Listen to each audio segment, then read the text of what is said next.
Hello friend, মানি হেসেলে সবাইকে স্বাগত। আজ তোমাদের সাথে শেয়ার করব থেচা চিকেন। মহারাষ্ট্রের থেচা খাওয়ার একটা প্রচলন আছে। ননদের বাড়ি মুম্বাইয়ে, তো ওর কাছ থেকে এই থেচা চিকেনের রেসিপিটা শিখেছি।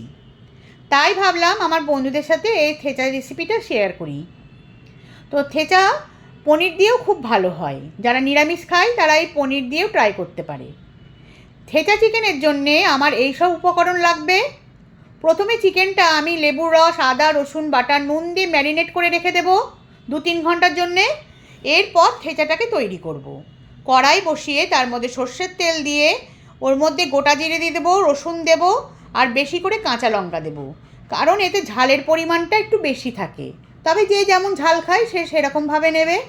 দিয়ে ওর মধ্যে রোস্টেড বাদামটা দিয়ে দেবো, নুন দেবো, দিয়ে নাড়াচাড়া করে ধনে পাতা দিয়ে দেবো বেশি করে, দিয়ে নাড়াচাড়া করে আমি ওটা ঠান্ডা হতে দেবো।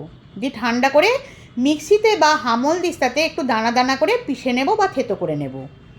আবারও একটা কড়াই বসিয়ে তাতে তেল দিয়ে কুচনো পেঁয়াজ দিয়ে একটু নাড়াচাড়া করে ম্যারিনেট করে রাখা চিকেনটাকে আমি দিয়ে দেবো।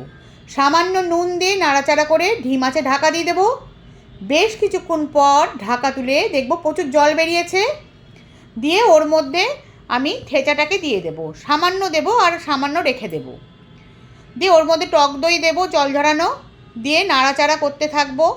জলটা যখন শুকনো শুকনো হয়ে আসবে, তেল ছাড়তে শুরু করবে, তখন ওর মধ্যে বাদবাকি থেচাটাকে দিয়ে নাড়াচাড়া করে বেশ শুকনো শুকনো করে নামানোর আগে কাঁচা লঙ্কা দিয়ে নামিয়ে গরম গরম পরিবেশন করব।